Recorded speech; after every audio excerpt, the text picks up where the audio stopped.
आज हम करेंगे +2 क्लास का अध्याय एक साम्राज्य की राजधानी विजयनगर। तो विजयनगर क्या है? ये विजयनगर विजय का शहर यानी कि जिस पर विजय की गई है, विजय पाई गई है, वो शहर और एक साम्राज्य। और इसकी स्थापना कब की गई थी? 14वीं शताब्दी के अंदर 1336 में। कहाँ पर की गई थी? कहाँ पर बसा हुआ था ये? कृष्णा और तुंगभद्रा जो नदियां हैं उनके तो आपके बीच में ये नगर जो था, ये शहर जो था वो बसा हुआ था। तो कृष्णा और तुंगभद्रा नदियां कहाँ हैं? जो हमारा दक्षिणी भारत है। अब जो हमारे भारत का दक्षिणी भाग है वहाँ पर कृष्णा और तुंगभद्रा नदियां जो हैं उनके बीच का जो दोआब है। दोआब क्या होता है? जो उपजाऊ स्थान, जो बीच का स्थान होता है उसको दोआब कहा जाता है। तो वहाँ पर जो है ये विजयनगर शहर जो है ये बसा हुआ था। तो इसकी स्थापना जो है वो किसने की थी? इसकी स्थापना जो है वो हरिहर और बुक्का नाम के दो भाई थे, उन्होंने इसकी स्थापना जो है वो की थी। फिर इस पर 1565 ईस्वी के अंदर आक्रमण हो गया था और इसे लूट लिया गया था और ये लगभग उजड़ गया था। और फिर 17वीं और 18वीं शताब्दी में ये नगर जो था वो पूरी तरह से ही नष्ट हो गया था। हम्पी, फिर इसको जैसे जब बाद में इसकी खोजबीन की गई तो लोगों ने इसको हम्पी नाम दिया। और हम्पी नाम क्यों दिया? तो ऐसा माना जाता है कि वहाँ पर जो उनकी मातृ देवी थी उस समय के लोगों की, तो वो पंपा देवी थी और उसी के नाम पर ही इसका जो नाम है वो हम्पी जो है वो पड़ा। फिर हम्पी की खोज जो है वो किसने की थी? हम्पी की खोज जो है वो कर्नल मैकेंजी ने की थी, जो एक अभियंता का अर्थ क्या होता है? आज के समय के अनुसार अगर हम देखें तो इंजीनियर, जो एक इंजीनियर थे उन्होंने इसकी खोज जो है वो की थी। हम्पी की खोज जो की थी वो मैकेंजी, जो ईस्ट इंडिया कंपनी में कार्यरत थे, उन्होंने की थी। और उन्होंने इस स्थान का पहला सर्वेक्षण मानचित्र भी तैयार किया था। और उन्होंने जैसे शुरुआती जो जानकारियाँ थी विरूपाक्ष मंदिर तथा पंपा देवी के पूजा स्थल के पुरोहित की स्मृतियों पर जो आधारित थी उन सब को भी उन्होंने बताया था। और फिर समय अनुसार जैसे जैसे जो समय था जैसे बीता, तो 1856 में जो छाया चित्रकार थे, तो जो विजयनगर के जो भवन थे उनके विषय में भी जो छाया चित्र थे वो चित्रकारों ने संकलित करने आरंभ कर दिए थे। और फिर 1836 में अभिलेखकर्ताओं ने यहाँ और हम्पी के अन्य जो जैसे उस समय के दौरान जब भी जो विजयनगर का जब वर्णन आता है तो जैसे चोल साम्राज्य था उनका जब वर्णन आता है तो चोल जो थे उन्होंने जो है अनेकों मंदिरों का निर्माण जो है वो किया था। तो उस समय के दौरान जैसे 1836 में अभिलेखकर्ताओं ने यहाँ और हम्पी के अन्य मंदिरों में जो कई दर्जनों मंदिर थे उनके अभिलेखों को भी इकट्ठा करना जो है वो आरंभ कर दिया था। इसके बाद जो पॉइंट आता है वो है राय, नायक तथा सुल्तान। जो हमारा सेकंड पॉइंट आता है वो आता है राय, नगर तथा सुल्तान। तो इसमें जो है सबसे अधिक जो बात आती है वो राय, यानी कि राय कौन थे और फिर नगर कैसे थे और नायक कौन थे और सुल्तान क्या थे। राय, नायक और सुल्तान, राय, नायक तथा सुल्तान, इनके विषय में अब हम पढ़ेंगे। तो जैसे जो अभिलेखनीय साक्ष्यों के अनुसार जो विजयनगर साम्राज्य की स्थापना थी वो हम पढ़ चुके हैं कि दो भाइयों के द्वारा, हरिहर और बुक्का के द्वारा की गई थी।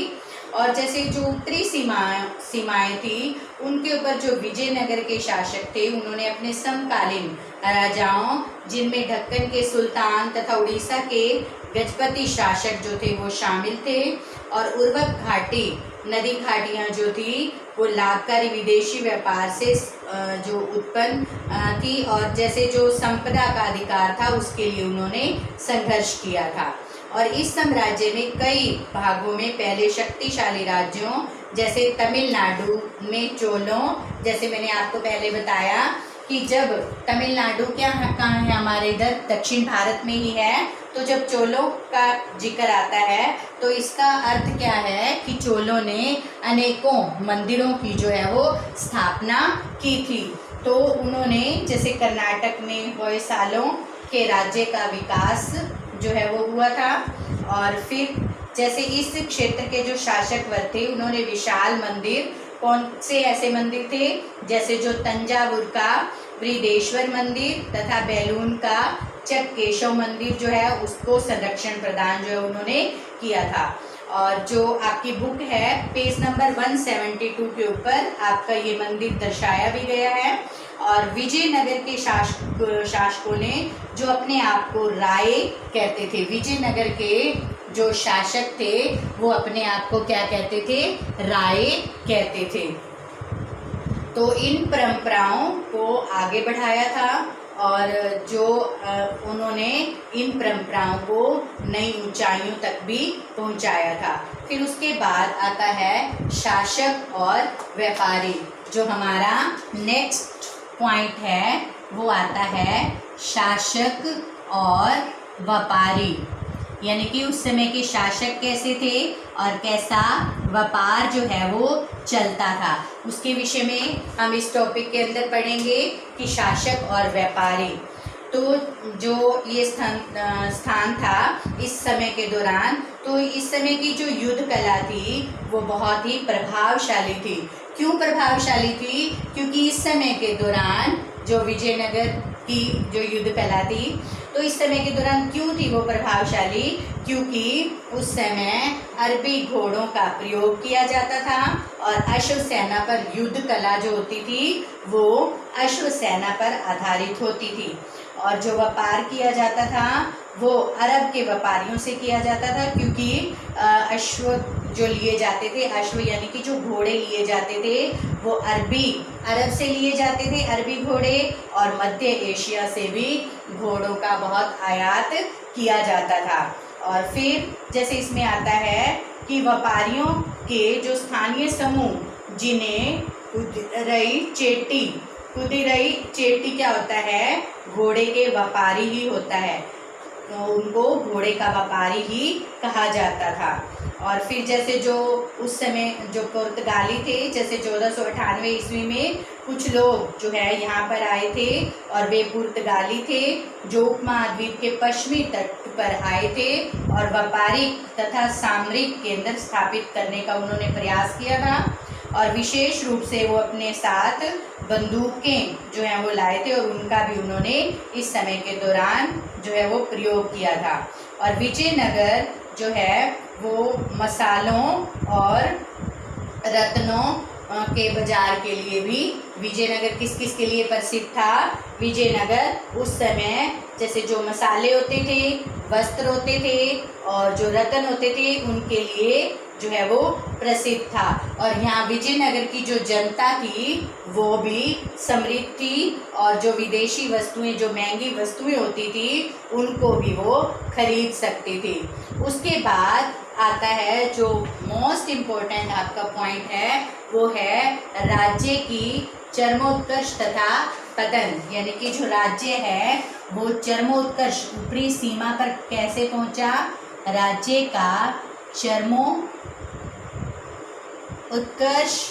और पतन, यानी कि पहले ऊंचाई पर जैसे कैसे पहुंचा और फिर इसका पतन कैसे हुआ।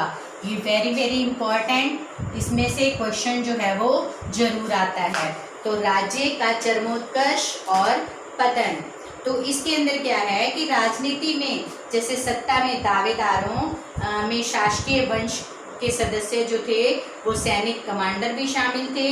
और पहले राजवंश जो थे वो संगम, जो पहले का राजवंश था वो कौन सा वंश कहलाता था? संगम वंश जो है वो कहलाता था। और 1485 तक जो है इस पर नियंत्रण रहा। पहले इस जैसे इनको सलूकों ने उजाड़ फेंका और फिर इनके जैसे सैनिक कमांडर थे और वो 1503 में सत्ता में आए। और फिर उसके बाद तलुक जो थे वो उन्होंने इसका स्थान ले लिया। और कृष्ण देव राय जो थे वो तलुक वंश से संबंधित थे। और तलुक कृष्ण देव राय जो एक पहले कार्टून भी आता था, अब भी शायद आता हो, तो वो चरित्र जैसे हम देखते हैं तो आप उसमें भी देख सकते हो। कृष्ण देव राय जो थे उनकी शासक की जो चारित्रिक विशेषता थी वो बहुत ही दृढ़ थी। और इसी काल में तुंगभद्रा और कृष्णा नदियों के बीच का जो क्षेत्र था वो उन्होंने हासिल कर लिया था। और उड़ीसा के शासकों का उन्होंने दमन कर दिया था। बीजापुर के सुल्तान को भी उन्होंने बुरी तरह से हरा दिया था। किसने हरा दिया था? कृष्ण देव राय ने जो है वो हरा दिया था। लेकिन फिर भी जो है ये अतुलनीय, जैसे वो बार बार युद्ध भी करते रहे, लेकिन फिर भी जो उनका साम्राज्य था वहाँ उनके साम्राज्य में अतुलनीय शांति और समृद्धि की स्थितियाँ जो थी वो बनी हुई थी। और इन्होंने कुछ बेहतर दक्षिण भारत के मंदिरों का निर्माण भी करवाया था। जैसे जो मंदिर थे, भव्य मंदिर गोपुरम को जोड़ने का श्रेय भी कृष्ण देव को ही जाता है। और कृष्ण देव ने अपनी माँ के नाम पर एक नगर भी बसाया था, जिस नगर को क्या कहा जाता है? उपनगर बसाया था, यानी कि पूरा बड़ा नगर नहीं, उपनगर जो है वो बसाया था, जिसको नंगलपुरम नाम से जाना जाता है। किस नाम से जाना जाता है? जो उन्होंने कृष्ण देव राय ने अपनी माँ के नाम से बसाया था, नंगलपुरम नाम से उसको जाना जाता है। फिर जैसे जो कृष्ण देव थे उनकी 1529 में जो है मृत्यु हो गई। और फिर जो उनके उत्तराधिकारी थे वो इतने काबिल नहीं थे जितने कृष्ण देव थे, तो उनके उत्तराधिकारियों में जैसे उनको काफ़ी जो उत्तराधिकारी थे उनको काफ़ी चुनौतियों का सामना करना पड़ा। और 1542 तक जो है वो केंद्र पर नियंत्रण एक अन्य शासकीय वंश अराविंदु, किसने? अराविंदु ने ले लिया था। यानी कि शासक जो था वो अब किसके हाथों में चला गया? एक अन्य शासक अराविंदु के हाथों में चला गया था। और फिर जैसे जो 17वीं शताब्दी के अंत तक सत्ता पर जो है वो रहे। और फिर जैसे 1565 में विजयनगर की सेना प्रधानमंत्री राम राय के नेतृत्व में राक्षसी तागड़ी एक युद्ध का नाम है, जिसे तालीकोटा के नाम से भी जाना जाता है। उस युद्ध के अंदर जैसे बीजापुर, अहमदनगर तथा गोलकुंडा की संयुक्त सेनाओं द्वारा करारी शिकस्त जो है वो उनको मिली थी। अब ये शिकस्त क्या होता है? ये होता है हार, यानी कि उनको हार का सामना जो है वो करना पड़ा था। उसके बाद जैसे क्या है कि जैसे जो विजयी सेनाओं ने विजयनगर शहर पर धावा बोलकर उसे जो है वो लूट लिया था। और कुछ ही वर्षों के भीतर जो ये शहर था वो पूरी तरह से उजड़ गया था। तो आज इतना ही, बाकी हम फिर करेंगे नेक्स्ट वीडियो में। धन्यवाद।